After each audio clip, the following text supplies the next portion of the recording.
Olá, paz do Senhor para todos. Aqui Pastor Gilvan, debaixo de um calor de quase 45 graus no Rio de Janeiro. O negócio está esquisito. E esse é o seu canal Formação de Pregadores do Evangelho. Seja muito bem-vindo. A você que ainda não é inscrito, tem um botão aqui embaixo escrito inscreva-se. Inscreva-se no canal, compartilha, divulga, comenta, deixe sua pergunta se você tiver alguma dúvida. E vamos para mais um vídeo que a gente elaborou aqui. Eu vou falar coisas rápidas aqui, porque é um assunto que ele tem só 600 anos de existência, de debates, né? Então, eu falei 600, mas é até mais, tá? Eu vou falar aqui hoje sobre os fundamentos das doutrinas da graça, e que na verdade as 5 doutrinas da graça são 5 pontos do calvinismo. Então, nosso vídeo de hoje é sobre os 5 pontos do calvinismo, para que você possa entender. Quando a igreja primitiva, né, se corrompeu, se transformando na igreja católica apostólica romana, por volta do século XIV, 1515, 16, 17, o jovem monge alemão Martim Lutero, né, afixou na porta do castelo de Wittenberg, na Alemanha, 95 teses, estabelecendo ali a fé protestante, né? Ele foi excomungado, saiu da igreja católica, se casou, e ali começou a fé protestante a caminhar. E logo após isso, os reformadores da época estabeleceram-se na Europa como cristãos protestantes. Sabemos que já um pouco próximo do fim da vida de Lutero, surgiu na França um homem chamado João Calvino, que saiu da França e foi morar em Genebra, na Suíça. Eu estou abreviando bastante a história, que é para caber no vídeo, tá, gente? E lá ele começou a escrever. Uma das suas mais conhecidas obras são as Institutas de Calvino, né? Que são, na verdade, o nome correto da obra se chama A Instituição da Fé Cristã. São 4 volumes, né? Logo após isso, eu vou anexar a esses dados o Catecismo de Westminster, que vai fazer com que você consiga compreender a fé protestante. Ah, mas pastor, o senhor está falando da fé reformada. Não, cara, eu estou falando da fé protestante, ponto final, acabou. Se você se diz protestante, você tem que saber disso que eu estou falando, porque tem a galera, né, eu sou pentecostal, eu sou... você é pentecostal, mas o pentecostalismo ele começou agora, coisa lá nos Estados Unidos, o Azusa, entendeu? Eu estou falando de coisa do início, século XIV, século XV, século XVI, XVII, XVIII, perseguição, Zuílio. Eu estou falando de Savonarola, eu estou falando desses caras aí, Wycliffe, bom, enfim. Estou falando dos camaradas que estabeleceram a fé protestante cristã de verdade, tá? De uns tempos para cá é que a gente viu aí o surgimento de outros tipos de segmentos religiosos cristãos que também são protestantes. São sim, tá? Mas tudo começou lá atrás. E de onde vem, né, as doutrinas da graça, que a gente tanto fala, né? É um assunto bastante comentado, recorrente, falado. E você vê muita igreja agora virou modinha. Virou modinha falar da graça. Ah, não, é pela graça, tudo não sabe nada de graça. Faz a menor ideia do que seja graça. O que adianta ficar falando que é pela graça, é tudo graça, é graça? Porque se o que faz pesar para que você consiga estabelecer uma conexão com a tua salvação são os teus méritos. Então não tem graça nisso. Não há graça nisso. O que é a graça? É quando você consegue atingir a salvação da parte de Jesus Cristo pelos méritos de Cristo e não pelo seu, porque você não merece. Então as pessoas, elas falam assim, a graça é o favor merecido, e ponto final, mas não entendem, não compreendem, não fazem, não conseguem assimilar. Em nome disso, isso aí tem um nome. Falei num vídeo anterior Isso aí se chama graça barata, molinho, aquela que você não precisa se arrepender dos seus pecados. Basta você aceitar Jesus, Jesus perdoa. Aí a pessoa fica, aceita Jesus, Jesus perdoa e ela continua pecando. Isso aí é a graça barata, não te leva a lugar nenhum, inclusive leva para o inferno. Mas vamos lá. E com o passar dos anos, a Europa toda protestante, voltando lá para o assunto das doutrinas, para o início, lá, os 5 pontos calvinistas. Com o passar dos anos, a Europa toda protestante, inclusive o país da Holanda, bastante conhecido, o protestantismo na Holanda, havia um professor de teologia que em sala de aula defendia e organizava e ensinava de acordo com os ensinamentos de João Calvino. A base, a estrutura teológica desse camarada era a estrutura teológica da fé reformada, protestante, com base nas institutas de Calvino. Todavia, ele tinha opiniões próprias, que eram repassadas em sala de aula, comentadas, debatidas e faladas. Que essas opiniões elas eram embasadas nos fundamentos heréticos de um homem chamado Pelágio, também um teólogo da antiguidade, que dizia que o homem ele tem jeito, tá? Ele não nasceu mal. O homem ele só fica mal porque ele é influenciado pelas coisas que estão à sua volta. O homem não tem no seu interior o mal. Então o Pelágio dizia isso. E ele também apregoava que o homem ele podia escolher entre ser bom ou mal. Ou seja, ele poderia ter o livre-arbítrio. Isso não tem na Bíblia. Em nenhum momento você vê ninguém na Bíblia escolhendo entre ser bom ou mal. Ou o camarada é bom, ou o camarada é mal. Não tem isso na Bíblia. Pode procurar e se tu encontrar, coloca aí nos comentários. Baseado nisso, a gente vê que eles montam uma série de argumentos. Eles, na verdade, montam 5 pontos teológicos concernentes à soteriologia para dissertar acerca da salvação do homem, baseado nos ensinamentos que o Jacobus Arminius falava em sala de aula, de acordo com o que ele aprendeu ou ouviu dizer da parte de Pelágio. Daí você tem os termos pelagianismo e semipelagianismo, que hoje em dia são disseminados e difundados em várias igrejas, principalmente aqui no Brasil. Esse assunto está tão batido, gente, está tão na moda falar, eu tenho que fazer um vídeo para falar disso, não tem jeito. Vamos lá. Eles apresentaram o seguinte: o homem ele é realmente totalmente depravado, porém o homem ele pode decidir entre ser bom ou mal, fazer o bem ou fazer o mal. Por quê? Deus salva através da sua presciência, ou seja, Deus sabe lá na frente, no futuro, quem de verdade vai o querer e quem não vai querer a ele. Então, pela presciência, Deus escolhe, faz a eleição. Então, eles já batem nesse primeiro ponto. O segundo ponto, eles alegam que a eleição ela é condicional, ou seja, você precisa obedecer uma condição para ser eleito por Deus. Você precisa depende de você para você adquirir a eleição. É igual campanha política, você que tem que fazer a tua campanha para com Deus para ele poder te eleger. A expiação de Jesus Cristo, segundo eles, ela é ilimitada.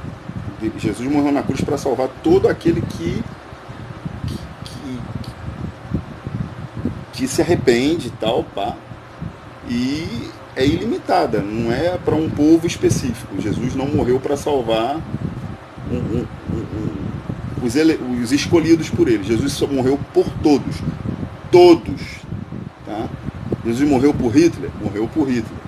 Jesus morreu por Idi Amin Dada? Morreu por Idi Amin Dada. Jesus morreu por Lenin? Morreu por Lenin. Estou falando só o nome dos genocidas, né? Jesus morreu por Stalin? Morreu por Stalin.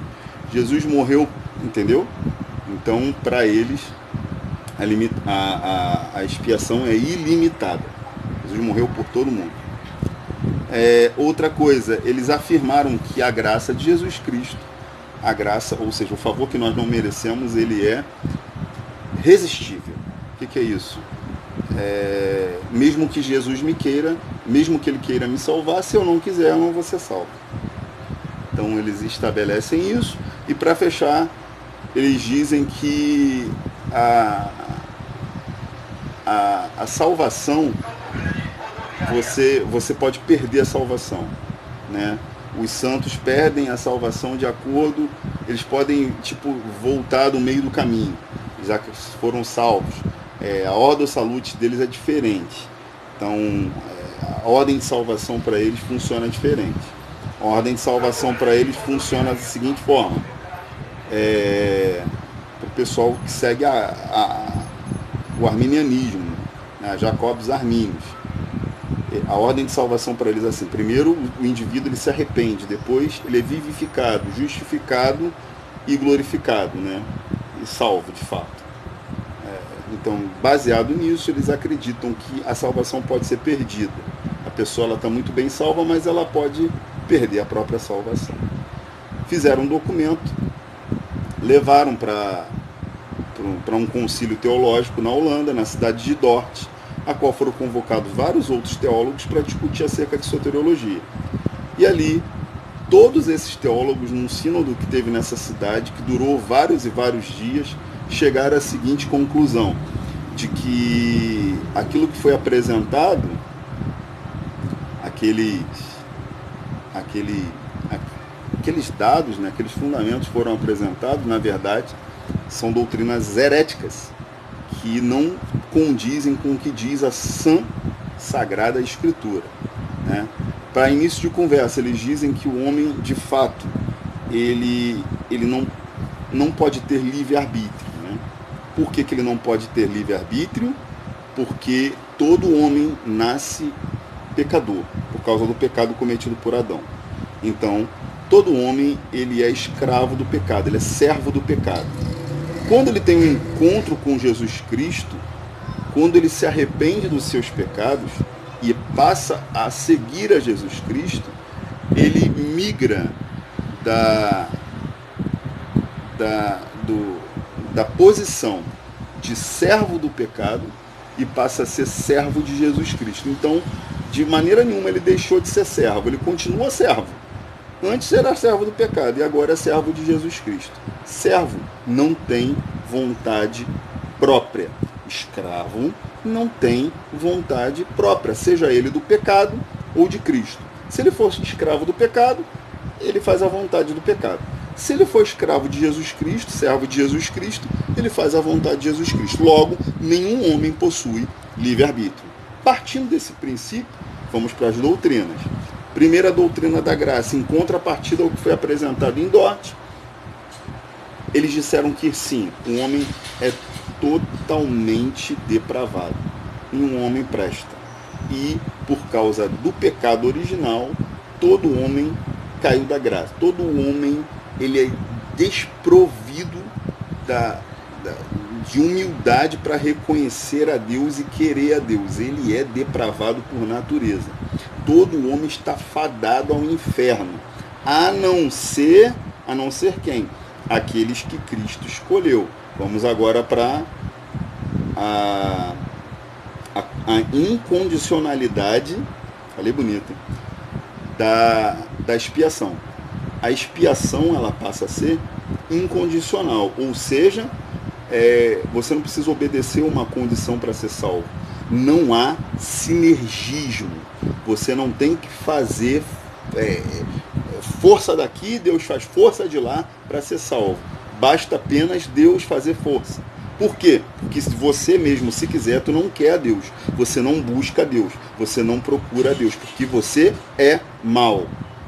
Então, os maus não querem a Deus. A não ser que Deus queira a essas pessoas. Essas pessoas são, todas elas, más. Winterfield, mal. Charles Haddon Spurgeon, mal. Gilvan Gaspar, mal. Os pastores que estão assistindo esse vídeo, maus. Todos são maus. Passamos a ser justos a partir do momento em que ele nos escolhe, a graça dele, que é, na verdade, irresistível, nos acolhe. Então, aquilo que nos afastava de Deus, que eram os nossos pecados, fomos encontrados pela graça. O que a graça faz? A graça faz eu adquirir algo que não merecia, algo que eu não tinha direito. Sabia que tu não tem direito à salvação? Você só consegue ser salvo por causa da graça porque você tem direito sim ao inferno. Eu tenho direito sim a ir morar no lago de fogo e enxofre para toda a eternidade. Todavia, os méritos de Jesus Cristo me concederam graça. Então, ao invés de eu ir para o inferno, eu e você iremos para o céu. Então, já falei aqui da total depravação, eu já falei aqui da limitação, da incondicional expiação, falei também da graça irresistível. Agora eu preciso falar, gente. Eles estão dizendo que Jesus morreu por todas as pessoas. A expiação é ilimitada. Jesus morreu por todos. Não. A Bíblia diz, o próprio Jesus diz, este cálice é o novo testamento do meu sangue. Meu sangue que foi derramado por muitos, não por todos. O sangue de Jesus Cristo, segundo a Escritura, não foi derramado para todos, foi derramado para muitos. Quem são esses muitos? João 3,16. Deus enviou seu Filho unigênito para que todo aquele que nele crê. Então, para você ser eleito, você precisa confessar que Jesus Cristo é o Senhor, você precisa confessar publicamente que Ele é o único autor e consumador da tua fé, é Ele que vai te levar para o céu e você não merece nada. É por isso que o nome do negócio chama graça. Então, Jesus morreu por esses, pelos piedosos, por aqueles que Ele resgatou, né? Trouxe das trevas para a sua maravilhosa luz. E para fechar, que é a perseverança dos santos. Ninguém que Ele salvou, ninguém a quem Jesus Cristo trouxe, ninguém a quem Ele morreu, porque a morte de Jesus Cristo foi eficaz, foi uma morte eficaz, não tem retorno. Se Ele salvou, salvou. Agora, se Ele não salvou, já era. Entendam isso. Logo, se Jesus Cristo, se Deus, o Todo-Poderoso, como diz em João 10, aqueles que o meu Pai me deu e aqueles que estão nas suas mãos, ninguém pode arrebatar. Ninguém arrebata as ovelhas da mão do meu Pai. Então, se você é uma ovelha e está nas mãos do Pai, ninguém te tira de lá, nem você. Então, em contrapartida, aqueles que acham que podem cair da graça e perder a salvação, o Sínodo de Dort diz: ninguém perde a salvação. Uma vez salvo, salvo até a volta de Jesus Cristo. Então, esse vídeo foi para falar dos 5 pontos do calvinismo, foi para falar um pouco da história da igreja, foi para falar um pouco de que as pessoas estão, de fato, ensinando coisas erradas. Não sou presbiteriano, mas sou reformado. Uma coisa que está sendo dita, coloquei isso aqui para você poder entender, né, que isso não, o que eu acabei de falar aqui independe de denominação religiosa cristã,